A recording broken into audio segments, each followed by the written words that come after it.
Hello there people, my name is Amanamaz. I feel like it's been a while since I last uploaded a video, but it's only been a week or so. Anyway, I saw Eternals today, and it was very meh. Like, it was okay, but I think it was one of the worst Marvel movies to date. Worst is a strong way of putting it. Maybe it's the most least good movie in the series. I just think it jumped the shark, and with everything going on with the MCU, like with the multiverse, time travel, and all that, making me think this movie jumped the shark surprised me. Like, wow, this is where I draw the line with the silliness. It did have some good though. Visually, it was a beautiful film, especially when the Eternals used their powers.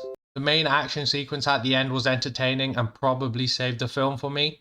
I appreciate that it tried something different and tried to be more ambitious when compared to the other MCU movies. And the cast was really good. Like, they acted really well even though some of the characters weren't great. And now I come to the negatives of the film. For starters, there was too many characters to introduce for their first film, especially characters that no one has heard of. It worked for the Guardians of the Galaxy because there's only 5 of them, and one of them was a tree that only said I am Groot. Here there were 10 new characters I think, and I didn't care for half of them, and the rest were only good in parts or consistently alright. Like Ajak, didn't care. Gilgamesh, didn't care. Sprite, I didn't really care for her. Thena, I don't think I would have cared for if she was played by anyone else, but because it was Angelina Jolie, and she has that presence and big name value, that she made me care a bit more. Not because of the character, but because of the actress, if you know what I mean. If you need an example, think of any of the Rock's movies that aren't franchise material, like Rampage or Skyscraper. Sersi was okay, she could have done with more fleshing out, and the same with Ikaris, though those two barely had any chemistry whatsoever. Kingo was great up until the 3rd act. The guy literally dipped. He quite literally said, "Fuck this shit, I'm out." So I found that disappointing. Though his manager, I don't know his name, but I will refer him to as Angel. Angel was great. He was adorable, bless him. He was such an Asian uncle. I loved it.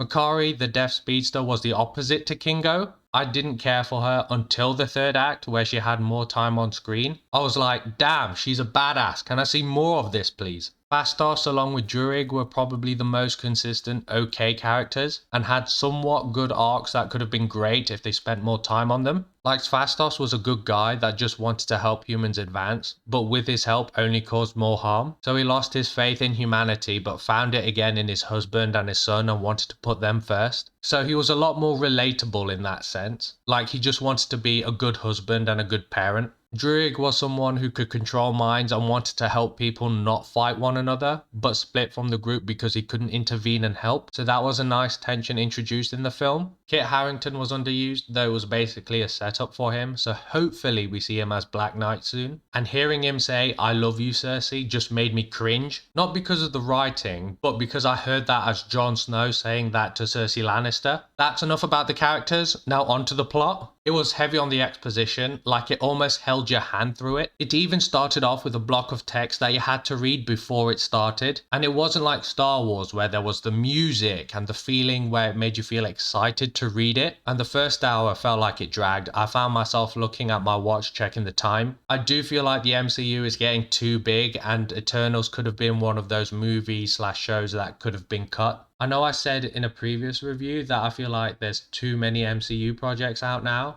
that I just don't feel as excited for them as much now. And shockingly, this film reminded me of Transformers 5. I don't mean it as an insult or anything, but if you watch the film, I think you'll know what I mean towards the end. Overall, like I said earlier, it was just meh or okay. Like, it wasn't bad, but it was nothing special either. I had a nice time out, and I feel like I didn't get ripped off despite having a Limitless card, so that's good, I guess. If I had to give it a rating, it would be a 5.5, maybe 6 out of 10, just passing marks. I do suggest you watch it if you have the spare time, and I mean a lot of spare time as it's 2.5 hours long. I hope you like my review on the Eternals. Please like and subscribe, by the way. I really appreciate it if you did, and I shall see you next time. Peace.